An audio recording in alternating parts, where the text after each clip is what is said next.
শর্তটা তেমন না। শর্তটা হইল তুমি এই মুহূর্তে কালেমা পড়ে মুসলমান হতে হবে। যদি তুমি মুসলমান না হও তাহলে আমি তোমার খাবার গ্রহণ না করিয়া তোমার বাড়ি থেকে চলে যাব। ভাইয়েরা আমার, তাফসীরের কিতাবের মধ্যে উল্লেখ করে দেওয়া হয়েছে আল্লাহর নবী শর্ত বলার পরে উকবা ইবনে আবি মুগীত চিন্তায় পড়ে গেছে, যদি এখন কালেমা পড়ে মুসলমান না হয় নবীজি খাবার গ্রহণ না করিয়া চলে যাবে, অপমানিত হবে সে। তাই আল্লাহর নবীর সামনে নিজের সম্মান রক্ষার্থে কালেমা পড়ে মুসলমান হয়ে গিয়েছে। লাভ হইছে না লস হইছে? উকবা ইবনে আবি মুইত কালেমা পড়ে মুসলমান হওয়াতে উকবা ইবনে আবি মুইতের লাভ হইছে না লস হইছে? নবীজি দাওয়াত রক্ষা করে তার লাভ হইল না তার ক্ষতি হইছে? লাভ হইছে।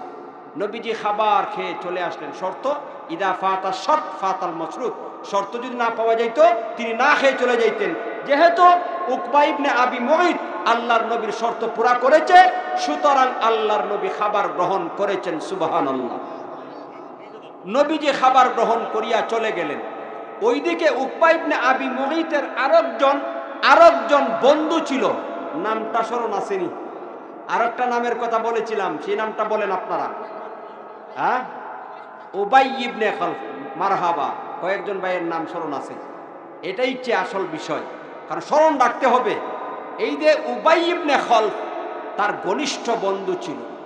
দেখেন এখানে আমাদের জন্য অনেকগুলি শিক্ষণীয় রয়েছে। বাংলাতে একটা কথা বলে, সৎসঙ্গে স্বর্গবাস, অসৎসঙ্গে সর্বনাশ, সঙ্গ গুণে লৌহ জলে বাসে। কথা বলেন ঠিক কিনা? সঙ্গ গুণে লৌহ জলে বাসে, এই কথার ব্যাখ্যা জানেননি?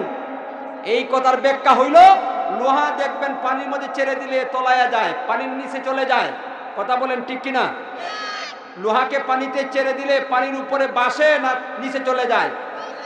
কাঠের সাথে লাগায়া দেন, তলায়া যাবে না বাসবে? এই কথার মর্ম হইল সঙ্গ গুণে লোহাও জলে বাসে। ভালো মানুষের সঙ্গ যদি আপনি গ্রহণ করেন, খারাপ মানুষও ভালো হয়ে যায়। আর যদি আপনি যতই ভালো হন না কেন, আপনার সঙ্গী যদি খারাপ হয়, তাহলে আপনি বেশি দিন না, একদিন আপনি ভালো আর থাকতে পারবেন না। সঙ্গী খারাপ হওয়ার কারণে আপনিও একদিন খারাপ হয়ে যাবে। কথা বলেন ঠিক কিনা? এই জন্য কবি বলে, সোহবতে সালেহ তুরা সালেহ কুনান, সোহবতে সালেহ তুরা সালেহ কুনান, সোহবতে তালেহ তুরা তালেহ কুনান, সোহবতে তালেহ তুরা তালেহ কুনান। কবি বলে, সৎসঙ্গে স্বর্গবাস, অসৎসঙ্গে সর্বনাশ। ও দুনিয়ার মানুষ, তুমি যদি ভালো মানুষের সাথে চলো, তোমার সঙ্গী যদি ভালো হয়, তুমি যতই খারাপ হও না কেন, সঙ্গী ভালো হওয়ার কারণে একদিন না একদিন তুমিও ভালো হয়ে যাবে। সুবহানাল্লাহ, ঠিক কিনা?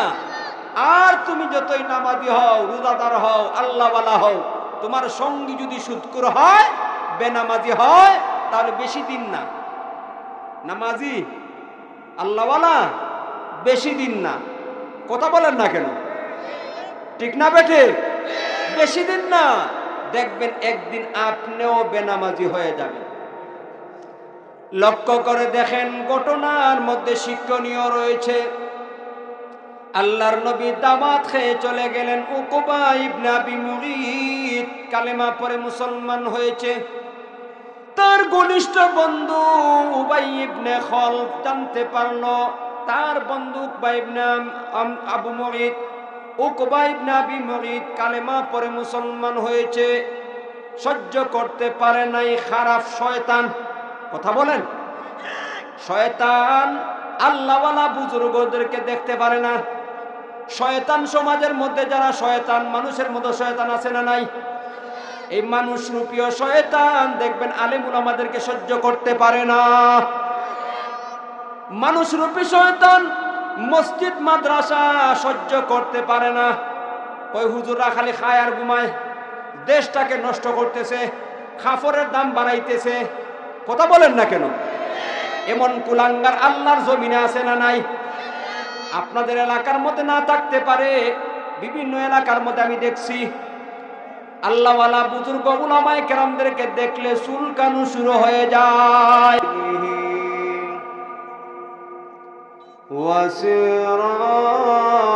ওয়াসিরাজাম মুনীরা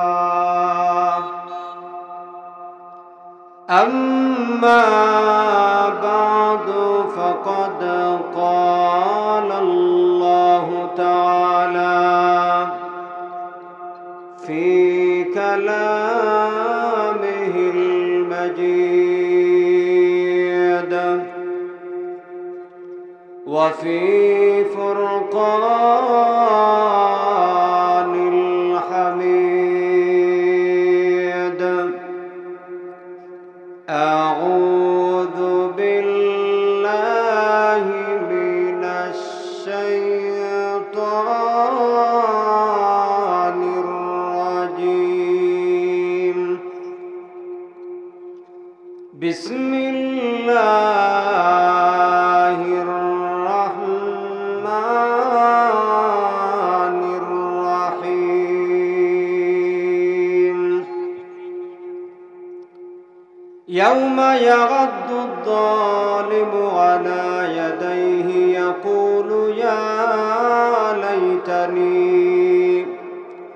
يقول يا ليتني اتخذت مع الرسول سبيلا يا ويلتى ليتني لم أتخذ فلانا خليلا لقد أضلني عن الذكر بعد إذ جاءني وكان الشيطان للإنسان خذولا صدق الله العظيم وقال عليه الصلاة والسلام المرء على دين خليله فلينظر أحدكم من يخالل أو كما قال عليه الصلاة والسلام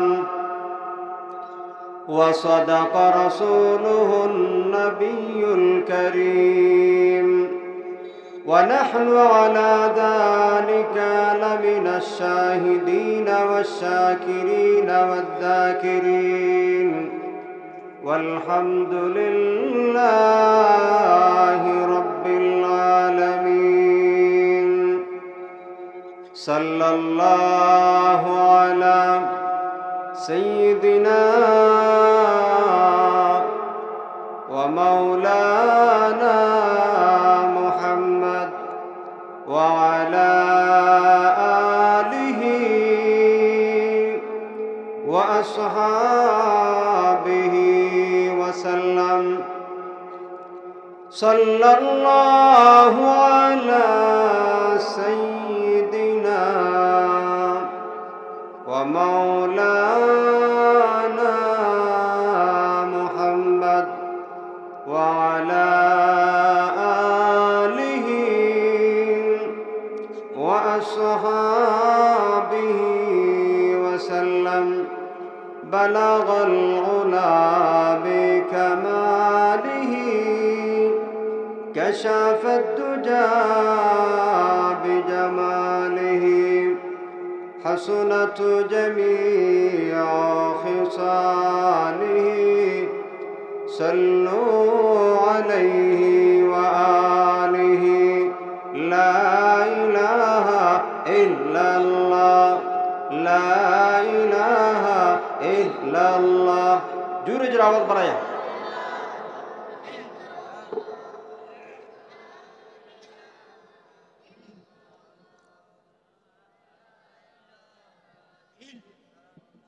ভয় নাই চিন্তা নাই তো আল্লাহর ওলি হওয়ার ইচ্ছা আছে না নাই একটু আওয়াজ দিয়ে আমাকে সহযোগিতা করতে হবে। আওয়াজ দিলে আমি কথা বলতে আমার জন্য সহজ হয়। আপনারা যদি কথা বলেন আমাকে আওয়াজ দিয়ে সহযোগিতা করেন, আল্লাহু আকবার, সুবহানাল্লাহ, আলহামদুলিল্লাহ, এই শব্দগুলি বললে সব হয় না গুনাহ হয়? সব হয়।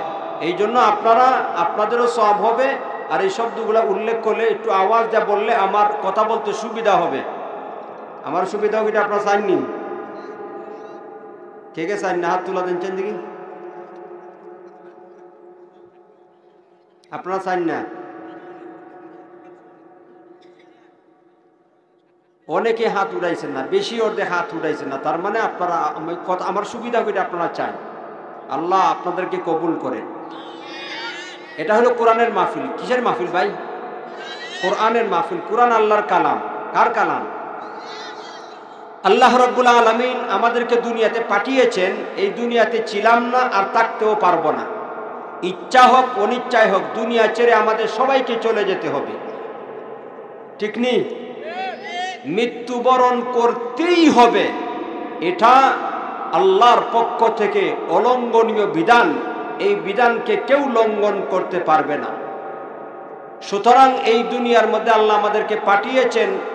আমাদের আসল ঠিকানা জান্নাত। ওই জান্নাতের মধ্যে কিভাবে আমরা প্রবেশ করতে পারবো, কোন রাস্তায় চললে আমরা জান্নাতে পৌঁছতে পারবো, ওই রাস্তার বিবরণ কোরআনের মধ্যে আছে না নাই? আছে। এই জন্য এই কোরআনের মাহফিল, আল্লাহর কালামের মাহফিল, এই মাহফিলের মধ্যে আলোচনা হবে কিভাবে আমরা দুনিয়াতে জীবন যাপন করলে আল্লাহকে সন্তুষ্ট করতে পারবো, কিভাবে আমল করলে আমাদের মূল ঠিকানা জান্নাত, ওই জান্নাতের মধ্যে পৌঁছতে পারবো, এর বিবরণ কোরআনের মধ্যে আছে। এই বিবরণ দিয়ে আপনাদের সামনে উলামায়ে কেরামগণ আলোচনা করবেন। তাই ওই আলোচনাগুলি যদি আমরা মনোযোগ সহকারে শুনতে পারি, আমলের নিয়তে শুনি আর আমল করতে পারি, তাহলে আশা করা যায় আমাদের গন্তব্যস্থান, আমাদের মূল ঠিকানা জান্নাতে আল্লাহ আমাদেরকে পৌঁছাইয়া দিবেন ইনশাআল্লাহ। আল্লাহর কালাম কোরআনের সাথে আমাদের সম্পর্ক নাই। আমরা মুসলমান, পুরুষ থেকে আমরা মুসলমান, জন্মসূত্রে আমরা মুসলমান, ইমানদার। অথচ আল্লাহর কালাম কোরআনের সাথে আমাদের সম্পর্ক নাই। লক্ষ্য করে দেখেন, মুসলিম সমাজের মধ্যে আমরা যারা বসবাস করি, মুসলমান পরিচয় বহন করে, অধিকাংশ মুসলমান কোরআন তেলাওয়াত করতে পারে না। কতটা ঠিক না বেঠিক? অনেক আছে দেখবেন কোরআন নিজেও পারে না, সন্তানদেরকে কোরআন শিক্ষা দেওয়ার আগ্রহ নাই। মনে করে সন্তানদেরকে যদি কোরআন শিক্ষা দিয়ে আলেম হাফেজ বানাই তো এরা মসজিদে ইমামতি করব, অথবা মাদ্রাসার মধ্যে শিক্ষকতা করব। বেতন কত? 5,000, 3,000, 2,000। হে খাইব কি, আমারে খাওয়াইব কি? কথা বলেন না কেন? আজকে আমাদের দৃষ্টিভঙ্গিটা এমন কিনা? অথচ আল্লাহর কালাম কোরআন, এটা এমন একটা কিতাব আল্লাহ তাআলা আমাদেরকে নিয়ামত স্বরূপ দান করেছেন। ওই কোরআনের সাথে যারা সম্পর্ক রাখে, ওই কোরআনের নিকটে যারা আসে, কোরআনের কাছে যারা আসে, এদের সম্মান বাড়িয়ে দেয় কে? একটু আওয়াজ দিয়ে বলেন, বাড়িয়ে। এমনও হতে পারে সে ডাক্তার হওয়ার আগেই মারা যেতে পারে, পারে কি পারে না? এরপরে এমনও হতে পারে ডাক্তার হওয়ার পরে আপনাকে তো খাওয়াইব দূরের কথা, আপনি এই যে বৃদ্ধাশ্রম আছে না বাংলাদেশের বিভিন্ন ডিস্ট্রিক্টে, এই বৃদ্ধাশ্রমের মধ্যে রেখে আসবে। তাহলে আপনার 70 লক্ষ 80 লক্ষ টাকা খরচ করে কি করলেন? আপনার জায়গা বৃদ্ধাশ্রমে নির্ধারণ করে নিলেন। অথচ কোরআনে হাফেজ যদি একটা ছেলেকে বানান তো দুনিয়াতেও লাভ, আখেরাতেও লাভ। দেখেন আপনি আমাদের বাংলাদেশের মধ্যে কিছু ছেলেদের নাম যদি মিডিয়ার মধ্যে আপনারা প্রচারিত হচ্ছে, যেমন সালেহ আহমদ তাকরিম, মাত্র বয়স এখন বর্তমানে বোধহয় 14 থেকে 15। এই ছোট্ট ছেলেটা কি পরিমাণ সম্মান আল্লাহ তাআলা তাকে দান করেছেন। যখন সে আন্তর্জাতিক প্রতিযোগিতার মধ্যে 1 নাম্বার পুরস্কার পেয়েছে, তো দুনিয়ার ক্ষেত্রে সে কয়েক লক্ষ টাকার মালিক আল্লাহ বানিয়ে দিয়েছে, সুবহানাল্লাহ।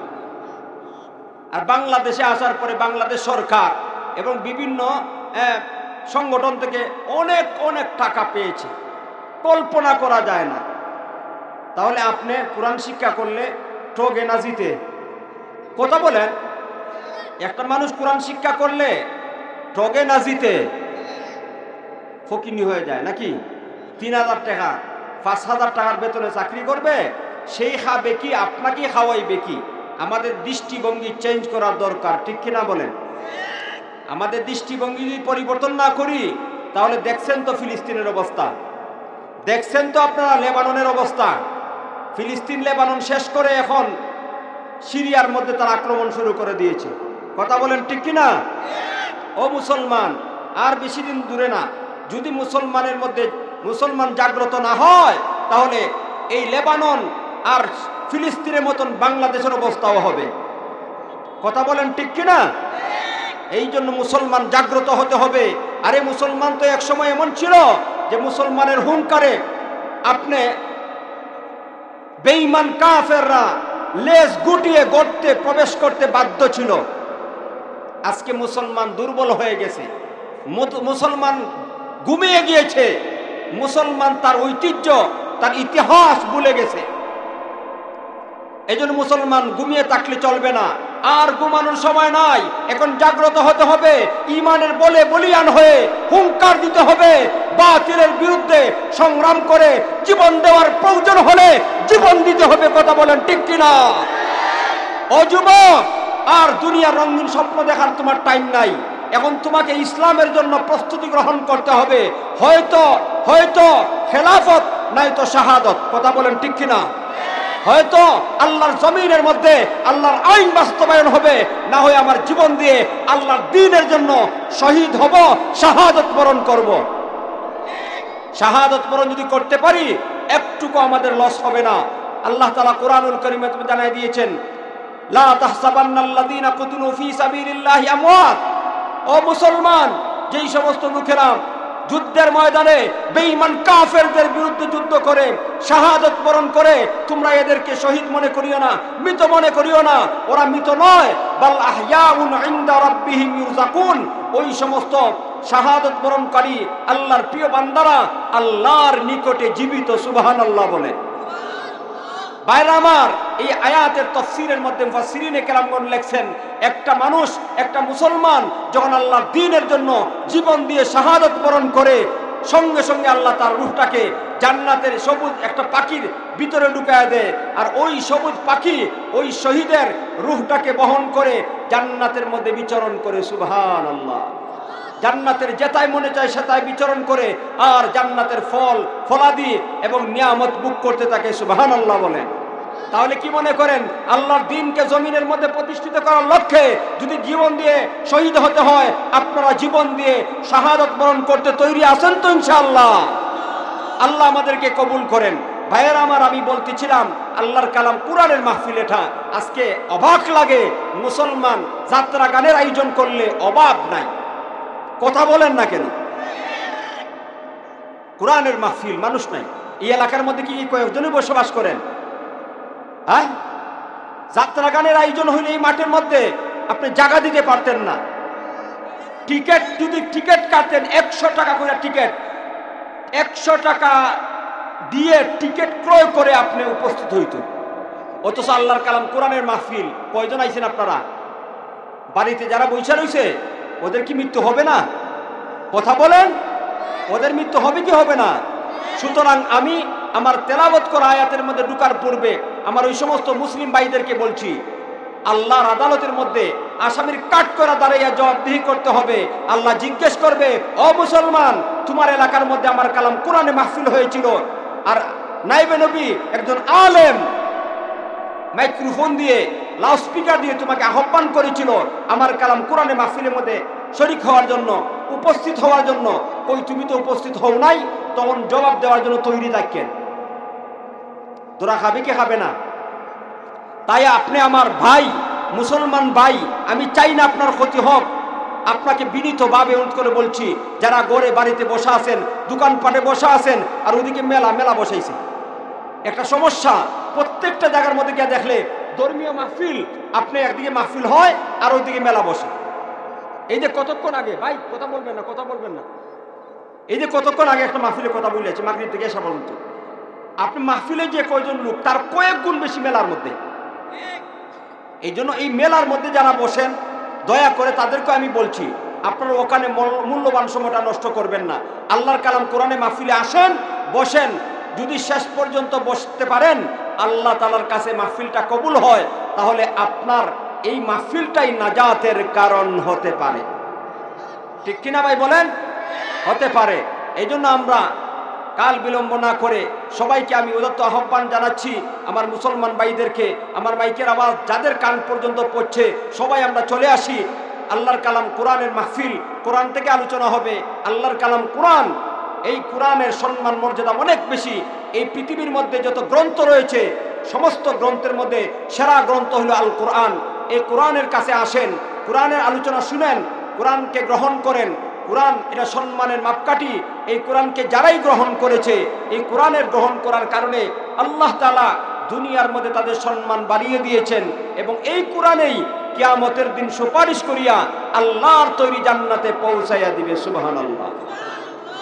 নবীর একটা হাদিস বলে আমার তেলাওয়াত করা আয়াতের মধ্যে ঢুকবো। নবীজি হাদিসের মধ্যে বলেন, আল কোরআনু শাফিউম মুশাফফা ওয়া মাহিনুম মুসাদ্দাক মান জাআলাহু আমামাহু قاده إلى الجنة ومن جعله خلف ظهره ساقه إلى النار أو كما قال عليه الصلاة والسلام। নবীজি বলেন, আল কুরআনু শাফিউম মুশাফফা, ও আমার উম্মত, আল্লাহর কালাম কোরআনটা সুপারিশকারী। কিয়ামতের দিন আল্লাহর আদালতের মধ্যে কোরআন সুপারিশ করবে। সুবহানাল্লাহ বলেন। অনেকেই মনের মধ্যে প্রশ্ন জাগতে পারে যে হুজুর, দুনিয়ার মধ্যে তো এই যে আল্লাহর কালাম কোরআন, কই কোরআন তো কথা বলে না, কথা বলেনি। এই কোরআন কথা বলো, বলেনি। কথা বলার জন্য জবান আসেনি, কথা বলে না। অনেকের প্রশ্ন জাগতে পারে, হুজুর দুনিয়াতে তো কোরআনকে প্রশ্ন করলে কোরআন কথা রিপিট করে না, তো কথা বলার তো বাকশক্তি তার নাই, তো কিয়ামতের দিন আল্লাহর আদালতের মধ্যে সে কিভাবে কথা বলবে?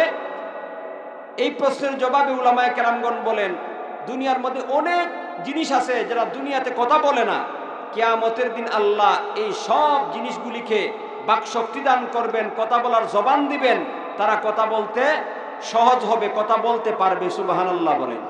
যেমন সূরা ইয়াসিনের মধ্যে একটা আয়াতের মধ্যে আমরা পড়ি, কিয়ামতের দিন পাপিষ্ঠদেরকে আল্লাহ বলবেন, পাপ করলে কোনো বল। তখন এই বাটফারের দলেরা কি করবে জানেন?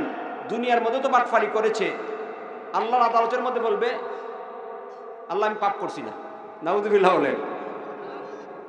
চতুর্দিকে তাকায় দেখবে কেউ নাই, তখন বলবে আল্লাহ আমি পাপ করি নাই। আল্লাহ বলবেন তুমি পাপ করছস না, আচ্ছা, জবানটাকে বন্ধ করে দিবেন। এরপরে আল্লাহ হাতকে বলবেন, হাত কথা বলো। হাত এখন কথা বলেনি, জুড়ে বলেন, হাত কথা বলে। আল্লাহ বলেন, اليوم نختم على أفواههم وتكلمنا أيديهم وتشهد أرجلهم بما كانوا يكسبون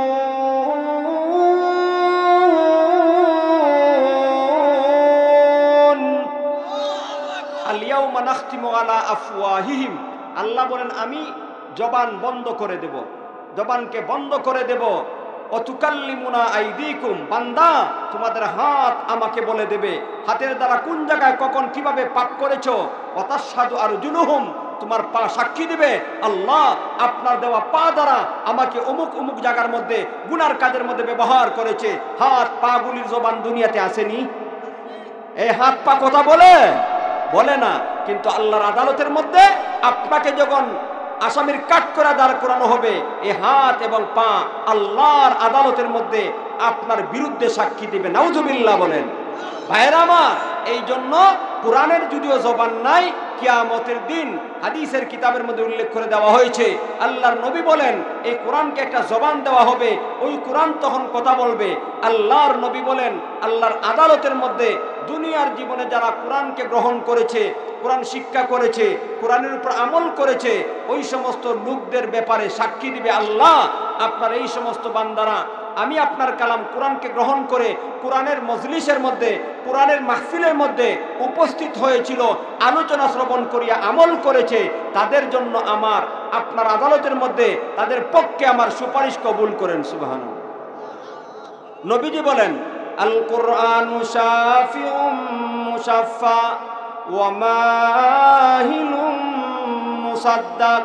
আল্লাহর নবী বিশ্ব নবী রাহমাতুল লিল আলামিন বলেন, ও আমার উম্মত, কিয়ামতের কঠিন হাসরের ময়দানে আল্লাহর কালাম কোরআন আল্লাহকে ডেকে ডেকে বলবে, প্রভু হে, আপনার যেই সমস্ত বান্দারা আমি আপনার কালাম কোরআনকে গ্রহণ করেছে, কোরআনে বর্ণিত আদর্শ গ্রহণ করিয়া জীবন যাপন করেছে, তাদের পক্ষে আমি সুপারিশ করলাম, দয়া করে আপনি তাদের জীবনের গুনাহগুলি ক্ষমা করিয়া আমার সুপারিশ কবুল করিয়া তাদের জন্য আপনার তৈরি জান্নাতের ফয়সালা করিয়া দাও। ভাইয়েরা আমার, আল্লাহর নবীর হাদিসের ব্যাখ্যায় উলামায়ে কেরামগণ বলেন আল্লাহ তাআলা তখন কোরআনকে বলবেন, ও আমার কালাম কোরআন, যাও যাও, দুনিয়ার জীবনে যেই সমস্ত আমার বান্দা বান্দিরা তুমি আমার কালাম কোরআন শিক্ষা করেছে, শিক্ষা দিয়েছে, কোরআনের মজলিসের মধ্যে, কোরআনের তাফসীরুল কোরআন মাহফিলের মধ্যে, কোরআনের সম্মেলনের মধ্যে একত্রিত হইয়া কোরআনের আলোচনা শ্রবণ করিয়া আমল করিয়া দুনিয়াতে জীবন যাপন করেছে, তাদেরকে তুমি পথ প্রদর্শন করিয়া আমার তৈরি জান্নাতে পৌঁছায়া দাও। সুবহানাল্লাহ বলেন। আল্লাহর নবী বলেন, মান জালাহু আমামাহু কাদাহু ইলাল জান্নাহ। বায়ার আমার, আল্লাহর নবী বিশ্ব নবী রাহমাতুল লিল আলামিন বলেন, কোরআন সুপারিশকারী আল্লাহর আদালতের মধ্যে সুপারিশ করলে সুপারিশ কবুল হবে, এবং তর্ককারী যাদের বিরুদ্ধে অভিযোগ করবে, যাদের বিরুদ্ধে তর্ক করবে, এই তর্ক আল্লাহর দরবারে কবুল হয়ে যাবে। যারা দুনিয়ার জীবনে আল্লাহর কালাম কোরআনকে গ্রহণ করিয়া জীবন যাপন করেছে, বিশ্ব নবী রাহমাতুল লিল আলামিন বলেন, কাদাহু ইলাল জান্নাহ। আল্লাহর নবী বলেন, ও আমার উম্মত, ওই সমস্ত আল্লাহর বান্দা বান্দীদেরকে কোরআন পথ প্রদর্শন করিয়া আল্লাহর তৈরি জান্নাতে পৌঁছায়া দিবে। ওয়া মান জালাহু খালফা যাহরিহি সাকাহু ইলান নার। নাউযুবিল্লাহ বলেন। আল্লাহর নবী বিশ্ব নবী রাহমাতুল লিল আলামিন বলেন, আর যারা কোরআনকে পৃষ্ঠ প্রদর্শন করেছে, পিছনে রেখে দিয়েছে, এই কথার ব্যাখ্যা হইল যারা কোরআনকে শিক্ষা করে নাই, আল্লাহর কালাম কোরআনকে শিক্ষা করার প্রয়োজন বোধ করে নাই, কোরআনের তাফসীরুল কোরআন মাহফিলের মধ্যে আসে নাই, কোরআনে বর্ণিত আদর্শ গ্রহণ করিয়া জীবন যাপন করে নাই, বিশ্ব নবী বলেন ওই সমস্ত লোকদের বিরুদ্ধে আল্লাহর কালাম কোরআন অভিযোগ করবে, আল্লাহকে ডেকে ডেকে বলবে, প্রভু হে, আপনার যেই সমস্ত বান্দা বান্দীরা দুনিয়ার মধ্যে আমি আপনার কালাম কোরআনকে শিখে নাই, কোরআনকে অবজ্ঞা করেছে, কোরআনের শিক্ষায় শিক্ষিত লোকদেরকে তাচ্ছিল্য করেছে, তাদের বিরুদ্ধে আমার অভিযোগ আছে, তাদের বিরুদ্ধে আমার অভিযোগ রয়েছে। আল্লাহ তাআলা কোরআনকে লক্ষ্য করে বলবেন, ও আমার কালাম কোরআন, যেই সমস্ত বান্দা বান্দীরা দুনিয়ার জীবনে তুমি আমার কালাম কোরআনের সাথে বেয়াদবি করেছে, সম্পর্ক রাখে নাই, তাদেরকে তুমি পথ প্রদর্শন করিয়া টেনে টেনে আমার তৈরি জাহান্নামে পৌঁছায়া দাও। নাউযুবিল্লাহ বলে, নাউযুবিল্লাহ, সুবহানাল্লাহ। কি বয়ান করবেন? টেনে টেনে জাহান্নামে নিয়ে যাবে। সাকাহু ইলান নার।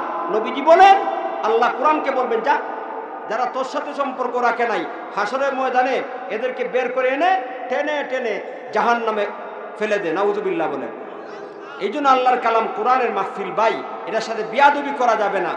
এখনো যারা বাড়িতে বসা আছেন, আমি শেষবারের মতো বলছি, এই মাহফিল, এই সমাবেশ, এই সম্মেলন, এই অত্র এলাকার আমার লাউডস্পিকার আওয়াজ যাদের কান পর্যন্ত পৌঁছতেছে, এই সমস্ত মুসলিম ভাইয়েরা যারা ঘরে বসে রয়েছেন তাদের বিরুদ্ধে অভিযোগ করবে কোরআন যে, ও আল্লাহ, আপনার কালাম কোরআনের সম্মেলন ছিল, বাড়িতে বসে রয়েছে, আপনার কালাম কোরআনের মাহফিলের কদর করে নাই, তার বিরুদ্ধে আপনার আদালতের মধ্যে আমার অভিযোগ রয়েছে।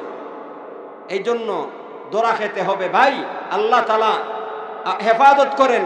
তাই আপনারা যারা এখনো ঘরে বসা আছেন তাদেরকে আমি বিনীতভাবে অনুরোধ করে বলছি, কাল বিলম্ব না করে চলে আসি।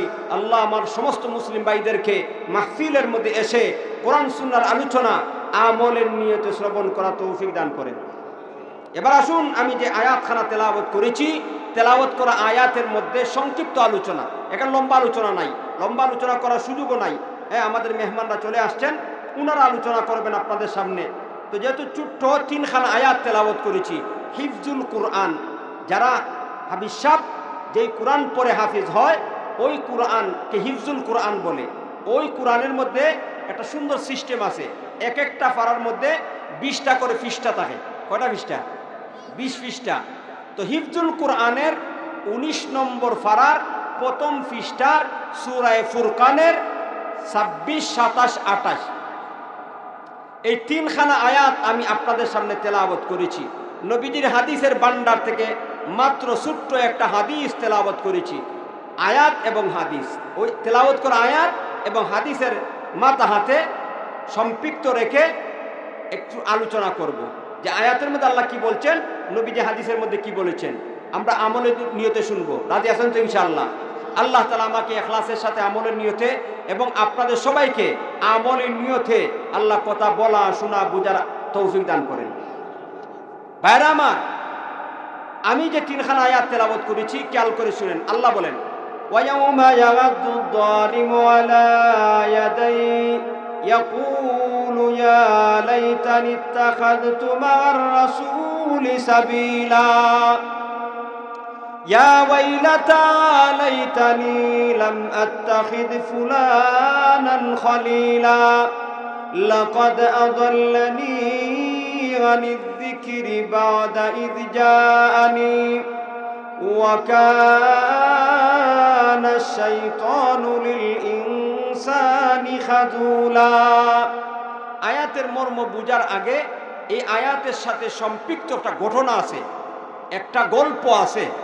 এই গল্পটা যদি শুনেন, বুঝেন, আয়াতের বাবার্থ, আয়াতের মর্ম বোঝা সহজ হয়ে যাবে। তো ঘটনাটা মুফাসসিরিনে কেরামগণ তাফসীরের কিতাবের মধ্যে লেখছেন। আয়াতের ব্যাখ্যা বোঝার জন্য ঘটনা বলার দরকার মনে করি আমি, যদি আপনারা শুনতে চান। যদি আপনারা বলেন যে শুনবেন, বলবো, আর যদি বলেন যে না হুজুর দরকার নাই, বলবো না। আপনারা বলেন বলবো, একটু আওয়াজ বাড়ায় বলেন বলবো। ঘটনাটা হইল, আল্লাহর নবী সাল্লাল্লাহু আলাইহি ওয়াসাল্লাম নবুয়ত পাওয়ার পরে যখন মক্কায় দাওয়াত ও তাবলীগের মেহনত শুরু করছেন, ইসলামের প্রাথমিক যুগের ঘটনা।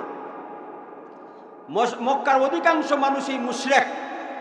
আল্লাহর ঘর বাইতুল্লাহর মধ্যে 360টা মূর্তি ঢুকাইয়া আল্লাহর সাথে শিরিক করে, নাউজুবিল্লাহ। আরে আল্লাহর ঘর বাইতুল্লাহ, এটা সাধারণ কোনো জায়গা না, যেই জায়গার ব্যাপারে খুললা পুরা ল্যাংটা হয়ে যায়, নাউজুবিল্লাহ বলেন। আদর্শ বলতেই তাদের মধ্যে কিছু ছিল না। এই মুশরিকদের সর্দারদের মধ্য থেকে অন্যতম একটা ব্যক্তি ছিল, নাম হইল তার উকবা ইবনে আবি মুঈত। নামটা স্মরণ রাখতে হবে গল্পটা বোঝার জন্য। গল্পের মূল নায়ক হইল উকবা ইবনে আবি মুঈত। নামটা কি? আরে ভাই, অনেক খেলোয়াড়ের নাম তো আপনারা স্মরণ রাখেন, অনেক খেলোয়াড়কে তো আপনারা অনুসরণ করেন, আদর্শ বানান। মেসি, রোনাল্ডো, এইটা অনেক কিছুকে আপনারা চিনেন। আল্লাহর নবীর জমানার ঘটনাগুলি জানার জন্য, বুঝার জন্য কিছু নামও স্মরণ রাখতে হবে। এই যে ঘটনাটা আমি আপনাদের সামনে বলতে চাই, এই ঘটনার মূল নায়কের নাম কি? উকবা ইবনে আবি মুঈত। এই নামটা কয়েক মনে মনে কিছু জফেন, এই নামটা স্মরণ রাখলে ঘটনা বুঝবেন। আর আরেকটা নাম আসবে, সেই নামটা হইল উবাই ইবনে খলফ।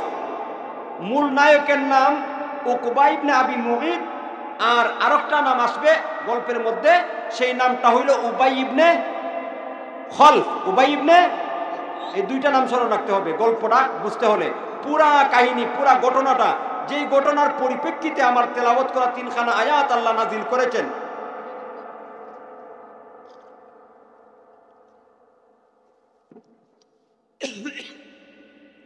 যেই ঘটনার প্রতি লক্ষ্য করে আল্লাহ তিনখানা আয়াত নাজিল করেছেন, এই ঘটনার মধ্যে দুইটা নাম। মূল নায়কের নাম হইল উকবা ইবনে আবি মুঈত, আর আরেকজন ব্যক্তির নাম হইল উবাই ইবনে, একটু কথা বলেন, খলফ। উকবা ইবনে আবি মুঈত মুশরিক, দুইজনই মুশরিক ছিল। উকবা ইবনে আবি মুঈতের যদিও সে মুশরিক, বেঈমান, কিন্তু তার মধ্যে একটা ভালো গুণ ছিল, যেটা আমরা বর্তমানে মুসলমান অনেক মুসলমানের মধ্যেই নাই। কি গুণ? সেই গুণটা হইল যে সে মানুষদেরকে দাওয়াত করে খানা খাওয়াইত। আচ্ছা বলেন, একটা মানুষ যদি ভিন্ন ভিন্ন মানুষদেরকে দাওয়াত করে খাওয়ায়, এই মানুষদেরকে দাওয়াত করে খাওয়ানো, এই কাজটা ভালো না খারাপ? ভালো বলতেছে না, কারণ খাওয়ায় না তো, কিভাবে বলবে ভালো? বিবেক তো আছে না, জীবনে খাওয়াইয়া অভ্যাস নাই। তো জবান খুলে বলে, মানুষদেরকে দাওয়াত করে খাওয়ানো ভালো কাজ না খারাপ কাজ? ভালো কাজ। এই উকবা ইবনে আবি মুঈত যদিও খারাপ মানুষ, কিন্তু তার একটা স্বভাব ছিল, আমল ছিল তার ভালো। সেই আমলটা হইল, যখনই সে ব্যবসার কাজে, বাণিজ্যিক কাজে বিভিন্ন এলাকায় সফর করত, ফিরে আসার পরে এলাকার গণ্যমান্য ব্যক্তিদেরকে দাওয়াত হইরা খাওয়াইত। আল্লাহর নবীর সাথে একটা তার ভালো সম্পর্ক ছিল। নবীজি একজন বিশ্বস্ত ব্যক্তি, আদর্শবান ব্যক্তি হিসেবে তার নবীজির কাছে সে যাইত, বসত, কথা শুনত, কিন্তু তখনও কালেমা পড়ে মুসলমান হয় নাই। যখন এক সময় সফর থেকে এসে একটা আয়োজন করছে, ভোজনের আয়োজন করছে, মেহমানদেরকে দাওয়াত করছে, এর মধ্যে আল্লাহর নবীকেও দাওয়াত করছে। সে কিন্তু মুশরিক, আর আল্লাহর নবী, আল্লাহর হাবিব, মুসলিম, দাওয়াত করছে। নবীজি তার দাওয়াত কবুল করিয়া তার বাড়িতে আসছেন দাওয়াত খাওয়ার জন্য। খাবার পরিবেশন করা হয়েছে, সব মেহমানদের সামনে খাবার। তখন উকবা ইবনে আবি মুঈত বলতেছে, খাবার শুরু করেন। সবাই খানা শুরু করছে, কিন্তু অবাক কাণ্ড, আল্লাহর নবীর সামনেও খাবার, কিন্তু নবী যে খাবার গ্রহণ করে নাই। সুবহানাল্লাহ বলে। আল্লাহর নবী খাবার খাইতেছেন। বায়ার আমার কিতাবের মধ্যে উল্লেখ করে দেওয়া হয়েছে, উকবা ইবনে আবি মুঈত নবীজির কাছে গিয়ে বলে, ও মুহাম্মদ ইবনে আব্দুল্লাহ, যেহেতু নবীর উপরে ঈমান আনয়ন করে নাই, তাই আল্লাহর রাসূল, আল্লাহর নবী বলে না, নাম ধরে বলে, ও মুহাম্মদ ইবনে আব্দুল্লাহ, আমার সমস্ত মেহমানগণ খাবার শুরু করে দিয়েছে, আপনি কেন খাবার গ্রহণ করেন না? আমার আল্লাহর নবী, বিশ্ব নবী, রাহমাতুল লিল আলামিন, দয়ার নবী, মায়ার নবী, ঠিক কিনা বলেন? অন্যান্য মেহমান খাবার শুরু করে দিয়েছে তাদের স্বার্থে, তাদের প্রয়োজনে, তাদের লাভ, কিন্তু নবীজি উকবা ইবনে আবি মুঈতের বাড়িতে এসে খাবার গ্রহণ করেন নাই। এসছেন খাবার জন্য না, তার এই দাওয়াত গ্রহণ করার পিছনে মহান একটা উদ্দেশ্য রয়েছে। সুবহানাল্লাহ বলে। আল্লাহ রাব্বুল আলামিন কুরআনুল কারীমের মধ্যে নবীকে বলেছেন, ওয়ামা আরসালনাকা ইল্লা রাহমাতাল লিল আলামিন। আল্লাহ তার কালাম কোরআনের মধ্যে বলেন, ওগো নবীজি, আমি আল্লাহ আপনাকে দুনিয়ার মধ্যে প্রেরণ করেছি বিশ্ববাসীদের জন্য রহমত স্বরূপ। রহমতের নবী উকবা ইবনে আবি মুঈতের দাওয়াত গ্রহণ করেছেন খাবার জন্য না, বরং এই দাওয়াত গ্রহণ করার পিছনে একটা মহৎ উদ্দেশ্য রয়েছে। নবীজির উদ্দেশ্যটা কিছুক্ষণ পরে প্রকাশ পাবে। উকবা ইবনে আবি মুঈত আল্লাহর নবীকে লক্ষ্য করে বলে, ও মুহাম্মদ ইবনে আব্দুল্লাহ, আমার সমস্ত মেহমানরা খাবার শুরু করে দিয়েছে, আপনি কেন খাবার শুরু করেন না? আল্লাহর নবী, বিশ্ব নবী রাহমাতুল লিল আলামিন উকবা ইবনে আবি মুঈতকে লক্ষ্য করে বলে, ও উকবা ইবনে আবি মুঈত, না না, আমি তোমার খাবার গ্রহণ করব না, একটা শর্ত আছে। যদি শর্ত পুরা করো তাহলে আমি কথা দিলাম তোমার খাবার গ্রহণ করব। সুবহানাল্লাহ। উকবা ইবনে আবি মুঈত আল্লাহর নবী, বিশ্ব নবী রাহমাতুল লিল আলামিনকে লক্ষ্য করে বলে, ও মুহাম্মদ ইবনে আব্দুল্লাহ, কি তোমার শর্ত বলো, আমি তোমার শর্ত পুরা করব। আল্লাহর নবী বলেন, তুমি যদি শর্ত পুরা করো খাবার খাবো, আর যদি শর্ত পুরা না করো তাহলে আমি তোমার খাবার গ্রহণ না করিয়া তোমার বাড়ি থেকে চলে যাব। তৎকালীন সময়ে কোনো মেহমান কারো বাড়িতে আসলে খাবার গ্রহণ না করিয়া, খানা না খেয়ে যদি চলে যায়, ওই বাড়িওয়ালার জন্য এটা লজ্জাস্কর ছিল, অপমান ছিল। এখন উকবা ইবনে আবি মুঈত চিন্তা করলো যে নবী কি শর্ত বা লাগায়, যে শর্তটা যদি পুরা না করা যায় খানা না খেয়ে চলে যাবেন, আর এটা আমার জন্য অপমানজনক হবে। কথা বলেন ঠিক কি না? আল্লাহর নবীকে উকবা ইবনে আবি মুঈত বলে, ও মুহাম্মদ ইবনে আব্দুল্লাহ, আপনার শর্ত নাকি? বিশ্ব নবী রাহমাতুল লিল আলামিন বলেন, ও উকবা ইবনে আবি মুঈত, আমি তোমার খাবার গ্রহণ করব, শর্তটা হইল তুমি আমার সামনে কালেমা পড়ে মুসলমান হতে হবে। সুবহানাল্লাহ কইতেন না? তাহলে এটা খাবার স্বার্থে না তাকে মুসলমান বানাইয়া জান্নাতে নেওয়ার স্বার্থে? কথা বলেন, নিজের স্বার্থ না অন্যের উপকারের স্বার্থে? আরেকজনের উপকার, আরেকজনের লাভের স্বার্থে তিনি দাওয়াত কবুল করেছেন, ঠিক কি না? আল্লাহর নবী বলেন, উকবা ইবনে আবি মুঈত, শর্তটা তেমন না, শর্তটা হইল তুমি এই মুহূর্তে কালেমা পড়ে মুসলমান হতে হবে। যদি তুমি মুসলমান না হও তাহলে আমি তোমার খাবার গ্রহণ না করিয়া তোমার বাড়ি থেকে চলে যাব। ভাইয়েরা আমার, তাফসীরের কিতাবের মধ্যে উল্লেখ করে দেওয়া হয়েছে, আল্লাহর নবী শর্ত বলার পরে উকবা ইবনে আবি মুঈত চিন্তায় পড়ে গেছে, যদি এখন কালেমা পড়ে মুসলমান না হয়, নবীজি খাবার গ্রহণ না করিয়া চলে যাবে, অপমানিত হবে সে। তাই আল্লাহর নবীর সামনে নিজের সম্মান রক্ষার্থে কালেমা পড়ে মুসলমান হয়ে গিয়েছে। লাভ হইছে না লস হইছে? উকবা ইবনে আবি মুঈত কালেমা পড়ে মুসলমান হওয়াতে উকবা ইবনে আবি মুঈতের লাভ হইছে না লস হইছে? নবীজি দাওয়াত রক্ষা করে তার লাভ হইল না তার ক্ষতি হইছে? লাভ হইছে। নবীজি খাবার খেয়ে চলে আসলেন। শর্ত ইদা ফাতা শর্ত ফাতাল মাশরুত, শর্ত যদি না পাওয়া যাইত তিনি না খেয়ে চলে যাইতেন। যেহেতু উকবা ইবনে আবি মুঈত আল্লাহর নবীর শর্ত পুরা করেছে, সুতরাং আল্লাহর নবী খাবার গ্রহণ করেছেন। সুবহানাল্লাহ। নবীজি খাবার গ্রহণ করিয়া চলে গেলেন। ওইদিকে উকবা ইবনে আবি মুঈতের আরেকজন বন্ধু ছিল, নামটা স্মরণ আসেনি? আরেকটা নামের কথা বলেছিলাম, সেই নামটা বলেন আপনারা। হ্যাঁ, উবাই ইবনে খালফ। মারহাবা, কয়েকজন ভাইয়ের নাম স্মরণ আছে। এটাই হচ্ছে আসল বিষয়, কারণ স্মরণ রাখতে হবে। এই যে উবাই ইবনে খালফ তার ঘনিষ্ঠ বন্ধু ছিল। দেখেন, এখানে আমাদের জন্য অনেকগুলি শিক্ষণীয় রয়েছে। বাংলাতে একটা কথা বলে, সৎসঙ্গে স্বর্গবাস, অসৎসঙ্গে সর্বনাশ, সঙ্গ গুণে লৌহ জলে বাসে। কথা বলেন ঠিক কিনা? সঙ্গ গুণে লৌহ জলে বাসে, এই কথার ব্যাখ্যা জানেননি? এই কথার ব্যাখ্যা হইল, লোহা দেখবেন পানির মধ্যে ছেড়ে দিলে তলায়া যায়, পানির নিচে চলে যায়। কথা বলেন ঠিক কিনা? লোহাকে পানিতে ছেড়ে দিলে পানির উপরে বাসে না নিচে চলে যায়? কাঠের সাথে লাগায়া দেন, তলায়া যাবে না বাসবে? এই কথার মর্ম হইল সঙ্গ গুণে লৌহ জলে বাসে।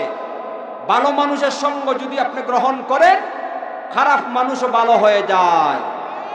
আর যদি আপনি যতই ভালো হন না কেন, আপনার সঙ্গী যদি খারাপ হয় তাহলে আপনি বেশি দিন না, একদিন আপনি ভালো আর থাকতে পারবেন না। সঙ্গে খারাপ হওয়ার কারণে আপনিও একদিন খারাপ হয়ে যাবে। কথা বলেন ঠিক কিনা? এই জন্য কবি বলে, সোহবতে সালেহ তুরা সালেহ কুনান, সোহবতে সালেহ তুরা সালেহ কুনান, সোহবতে তালেহ তুরা তালেহ কুনান, সোহবতে তালেহ তুরা তালেহ কুনান। কবি বলে, সৎসঙ্গে স্বর্গবাস, অসৎসঙ্গে সর্বনাশ। ও দুনিয়ার মানুষ, তুমি যদি ভালো মানুষের সাথে চলো, তোমার সঙ্গী যদি ভালো হয়, তুমি যতই খারাপ হও না কেন, সঙ্গী ভালো হওয়ার কারণে একদিন না একদিন তুমিও ভালো হয়ে যাবে। সুবহানাল্লাহ, ঠিক কিনা? আর তুমি যতই নামাজি হও, রোজাদার হও, আল্লাহওয়ালা হও, তোমার সঙ্গী যদি সুদখোর হয়, বেনামাজি হয়, তাহলে বেশি দিন না। নামাজি আল্লাহওয়ালা বেশি দিন না। কথা বলেন না কেন? ঠিক না বেঠে? বেশি দিন না, দেখবেন একদিন আপনিও বেনামাজি হয়ে যাবেন। লক্ষ্য করে দেখেন, ঘটনার মধ্যে শিক্ষণীয় রয়েছে। আল্লাহর নবী দাওয়াত খেয়ে চলে গেলেন। উকবা ইবনে আবি মুগীত কালেমা পড়ে মুসলমান হয়েছে। তার ঘনিষ্ঠ বন্ধু উবাই ইবনে খলফ জানতে পারলো তার বন্ধু উকবা ইবনে আবু মুগীত, উকবা ইবনে আবি মুগীত কালেমা পড়ে মুসলমান হয়েছে। সহ্য করতে পারে নাই খারাপ শয়তান। কথা বলেন, শয়তান আল্লাহওয়ালা বুজুর্গদেরকে দেখতে পারে না। শয়তান সমাজের মধ্যে যারা শয়তান, মানুষের মধ্যে শয়তান আছে না নাই? এই মানুষ রূপীয় শয়তান দেখবেন আলেম উলামাদেরকে সহ্য করতে পারে না। মানুষ রূপী শয়তান মসজিদ মাদ্রাসা সহ্য করতে পারে না। ওই হুজুররা খালি খায় আর ঘুমায়, দেশটাকে নষ্ট করতেছে, খাফরের দাম বাড়াইতেছে। কথা বলেন না কেন? এমন কুলাঙ্গার আল্লাহর জমিনে আছে না নাই? আপনাদের এলাকার মধ্যে না থাকতে পারে, বিভিন্ন এলাকার মধ্যে আমি দেখছি। আল্লাহওয়ালা বুজুর্গ উলামায়ে কেরামদেরকে দেখলে চুলকানো শুরু হয়ে যায়। এলার্জি শুরু, এলার্জি। টাটকা শয়তান। কথা বলেন ঠিক কিনা? ভাইয়েরা আমার, ওই উকবা ইবনে আবি মুগীতের ঘনিষ্ঠ বন্ধু সঙ্গটা খারাপ। সে কালেমা পড়ে মুসলমান হয়ে গেছে, ভালো হয়েছে, সফল কাম হয়ে গেছে। এই কালেমার উপরে আমল করিয়া মরতে পারলে জান্নাত। কথা বলেন ঠিক কিনা? কিন্তু সঙ্গটা খারাপ হওয়ার কারণে খেয়াল করে দেখেন, ওই সঙ্গী বন্ধু, ঘনিষ্ঠ বন্ধু উবাই ইবনে খলফ জানতে পেরে তার সাথে সাক্ষাৎ করেছে। উকবা ইবনে আবি মুগীতকে লক্ষ্য করে বলে, ও বন্ধু, আমি শুনতে পেরেছি তুমি নাকি কালেমা পড়ে মুসলমান হয়েছো, আমাদের ধর্ম ত্যাগ করেছো। উকবা ইবনে আবি মুগীত বলে, ও বন্ধু শুনো, মুহাম্মদ ইবনে আব্দুল্লাহ আমার বাড়িতে এসেছিল, খাবার গ্রহণ না করিয়া চলে যাওয়ার জন্য সে তৈরি ছিল। শর্ত লাগিয়েছে আমি কালেমা পড়ে মুসলমান হলে খানা খাবে, যদি খানা না খেয়ে যায় তাহলে আমার অপমান হবে। বন্ধু তুমি বিশ্বাস করো, জবান দ্বারা শুধু মানবতা রক্ষার খাতিরে কালেমা পড়েছি, অন্তরের মধ্যে আমার ঈমান নাই। নাউজুবিল্লাহ। ভাইয়েরা আমার, তখন এই উকবা ইবনে আবি মুগীতকে উবাই ইবনে খলফ টাটকা শয়তান বলতেছে, ও উকবা ইবনে আবি মুগীত, তুমি আমার বন্ধু, আমি তোমার কাছ থেকে এমন আশা করি নাই। এবার এখন তুমি বলতেছো অন্তর থেকে কালেমা পড়ো নাই, জবান দ্বারা কালেমা পড়েছো, তুমি খাঁটি ইমানদার হও নাই। আমি তোমার এই কথা বিশ্বাস করব না যতক্ষণ পর্যন্ত না তুমি নবীর সামনে গিয়ে তার চেহারার মধ্যে থুতু নিক্ষেপ করবা। লা হাওলা ওয়ালা কুওয়াতা ইল্লা বিল্লাহিল আলিয়্যিল আযীম। আল্লাহর নবীর চেহারার মধ্যে থুতু নিক্ষেপ করবে, আর এই আওয়াজ, এই বুঝি রসুলের আদর্শ, রসুলের মহব্বত। আর মিয়া জবাই করিল জবাই। কথা বলেন না কেন? আমার নবীকে থুতু নিক্ষেপ করবে, তাকাইলে চক্রাং নিয়ে নবীর দিকে তাকাইলে জবাই করে ফেলবো। কথা বলেন, নবীর ভালোবাসা আছে না নয়? আজকে মুসলমান ইমানের দুর্বলতা চলে আসছে, ইমানের শক্তি হারিয়ে ফেলেছে, মুসলমানদের ঐতিহ্য ভুলে গেছে, যার কারণে নবীকে কটাক্ষ করে কথা বলে, আল্লাহর জমিনের মধ্যে আমার নবীকে ব্যঙ্গ করে কথা বলে, নবীকে অপমান করে, মুসলমান প্রতিবাদ করার মতন সাহস পায় না। আর এক সময় তো ছিল নবীর দিকে তাকাইলেই আল্লাহর নবীর সাহাবীরা তার গার মটকে দিয়েছে। অবাক লাগে, কেমন কথাটা। উবাই ইবনে খালফ বলে দিল, ও উকবা ইবনে আমের, আমি তোমার কথা বিশ্বাস করি না। তুমি যদি আমার সাথে সম্পর্ক রাখতে চাও তাহলে মোহাম্মদ ইবনে আব্দুল্লাহর সামনে যাইবা, গিয়ে তার চেহারার মধ্যে থুতু নিক্ষেপ করবা। জোরে বলেন নাউজুবিল্লাহ। পাপিষ্ঠ শয়তান বন্ধু হওয়ার কারণে দেখেন কি অবস্থা হয়েছে। কিতাবের মধ্যে উল্লেখ করে দেওয়া হয়েছে, উকবা ইবনে আবি মুঈত বন্ধু, ঘনিষ্ঠ বন্ধু উবাই ইবনে খালফকে খুশি করার জন্য সুজা আল্লাহর নবীর সামনে চলে গেছে। নাউজুবিল্লাহ। কিতাবের মধ্যে উল্লেখ করে দেওয়া হয়েছে, উকবা ইবনে আবি মুঈত নবীজির সামনে গিয়া নবীজিকে লক্ষ্য করে বলে, ও মুহাম্মদ ইবনে আব্দুল্লাহ, বাড়িতে গিয়েছিলাম, দাওয়াত করে নিয়েছিলাম, খানা না খেয়ে চলে আসলে আমার অপমান হইতো। আমার অপমান না হওয়ার জন্য আমি কালেমা পড়েছিলাম, নেও তোমার কালেমা, আমি তোমার কাছে ফেরত দিলাম। জুরে বলেন। এরপরে তার শয়তান বন্ধু উবাই ইবনে খালফকে খুশি করার জন্য নবীজির নুরানি চেহারার দিকে থুতু নিক্ষেপ করেছে। আল্লাহু আকবার। আল্লাহর নবীর চেহারাটা কত সুন্দর ছিল না ভাই, কি মায়াবী চেহারা ছিল। আর এই পাপিষ্ঠ শয়তান আল্লাহর নবীর নুরানি চেহারার দিকে থুতু নিক্ষেপ করেছে। আল্লাহ এদেরকে ধ্বংস করেন। জুরে বলেন আল্লাহুম্মা আমিন। বায়ান আমার তাফসীরের কিতাবের মধ্যে উল্লেখ করে দেওয়া হয়েছে, ওই উকবা ইবনে আবি মুঈত আল্লাহর নবীর নুরানি চেহারার দিকে যখন থুতু নিক্ষেপ করেছে, খেয়াল করে দেখবেন থুতু নিক্ষেপ করলে যেই দিকে বাতাসের চাপ থাকে ওই দিকে চলে যায়, ঠিক কিনা? গাড়ির জানালার পাশে বসিয়া থুতু নিক্ষেপ করবেন এদিকে, যদি ওই দিকে বাতাসের চাপ থাকে দেখবেন সোজা থুতু নিক্ষেপ হয় না, বরং ওই দিকে চলে যায়, ঠিক কিনা? বাতাস সৃষ্টি করেছেন কে?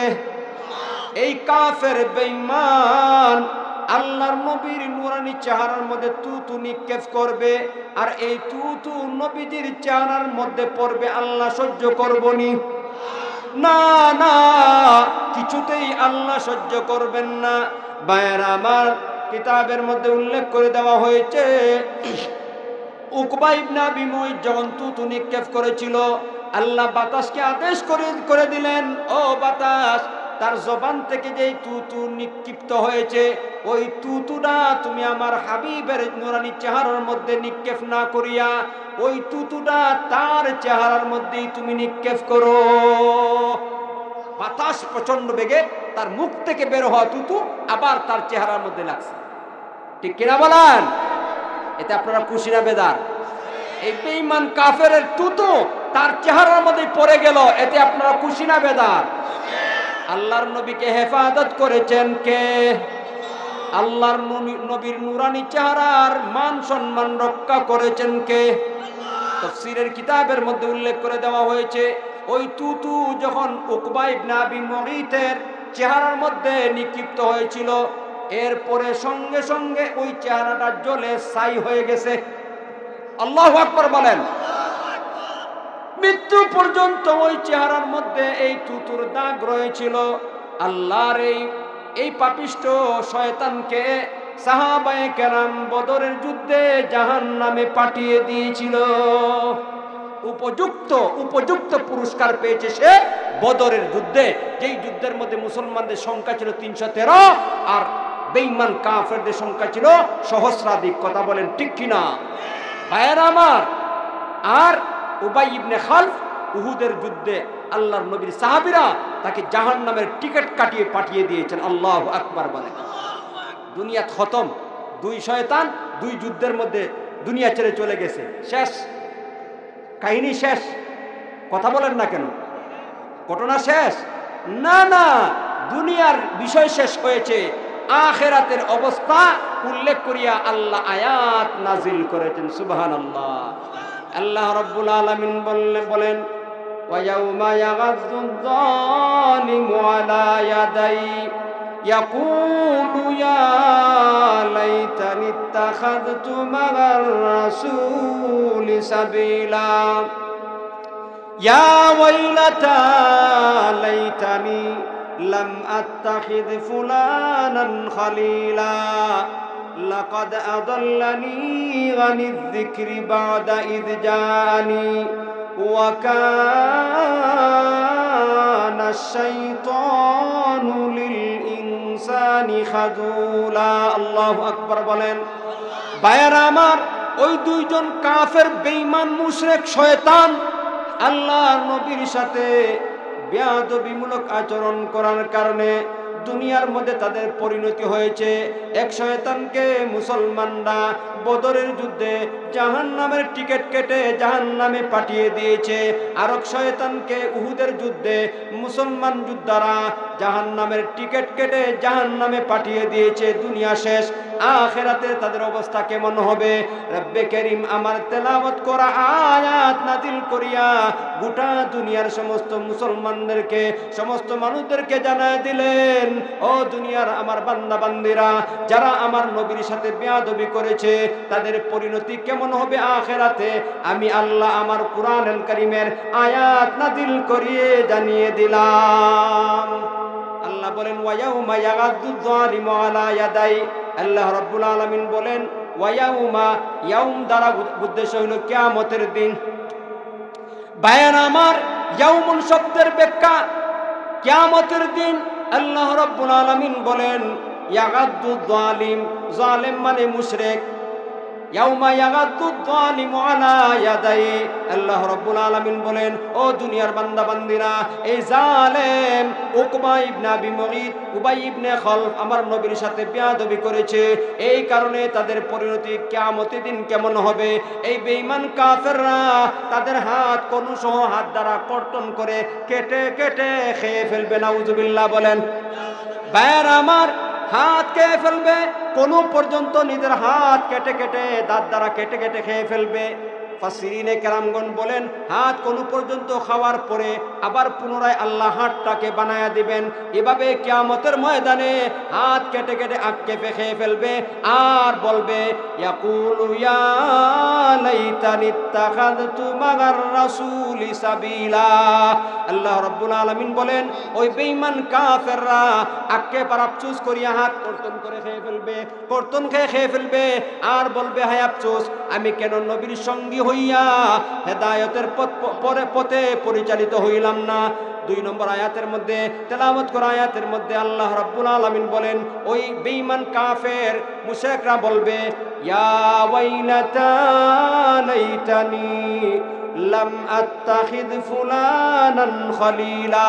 হায় আফসোস, যদি আমি ওকে বন্ধু রূপে গ্রহণ না করতাম, ওকে যদি বন্ধু না বানাইতাম। ফুলানান খলিলা তাফসীরের কিতাবের মধ্যে লেখছে উকবা ইবনে আবি মুগীত আক্কেফ করে আফসোস করে বলবে, হায় আফসোস, যদি আমি উবাই ইবনে খলফকে বন্ধু না বানাইতাম, তাহলে কালেমা পড়ছিলাম তো পড়ছিলামই, নবীর সাহাবী হয়েছিলাম তো হয়েছিলামই, আমি আজকে নবীর সঙ্গে হইয়া জান্নাতে যাইতে পারতাম। কিন্তু এই শয়তান উবাই ইবনে খলফ আমাকে পথভ্রষ্ট করেছে, একে যদি বন্ধুরূপে গ্রহণ না করতাম কতই না চমৎকার হইতো, ভালো হইতো।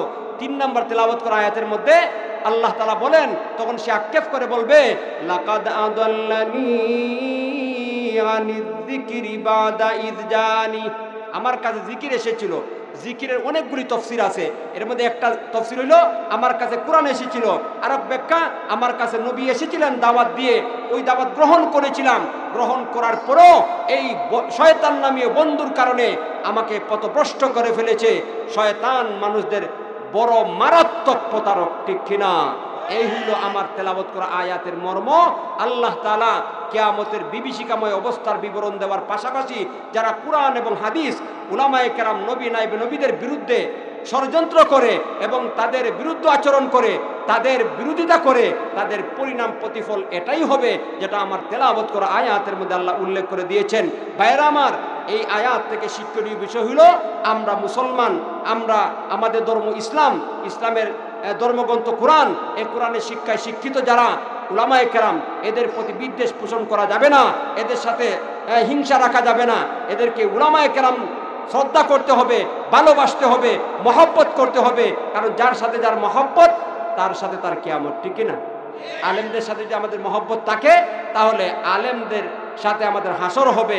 আল্লাহ চাহে উলামায়ে কেরামদের সঙ্গী বানাইয়া আল্লাহ আমাদেরকে আল্লাহর তৈরি জান্নাত পর্যন্ত পৌঁছাইয়া দিবেন। এই জন্য আমরা আল্লাহর কালাম কোরআনের শিক্ষা প্রতিষ্ঠান কাশিগুনা দারুস সালাম হাফিজিয়া মাদ্রাসা, এই মাদ্রাসার মধ্যে উলামায়ে কেরামগণ ছাত্রদেরকে কোরআন শিক্ষা দেয়, এই প্রতিষ্ঠানের পক্ষে থাকবো। রাজি আছেননি? আল্লাহর কালাম কোরআনের শিক্ষা প্রতিষ্ঠান, এই হাফিজিয়া মাদ্রাসা, মুহতামিম সাহেব হাফেজ জুনায়েদ অক্লান্ত পরিশ্রম করে আমার ছাত্র, বড় মহব্বতের, সে যতটুকু আমি জানি খুব মাদ্রাসাকে আপনি উন্নয়ন করা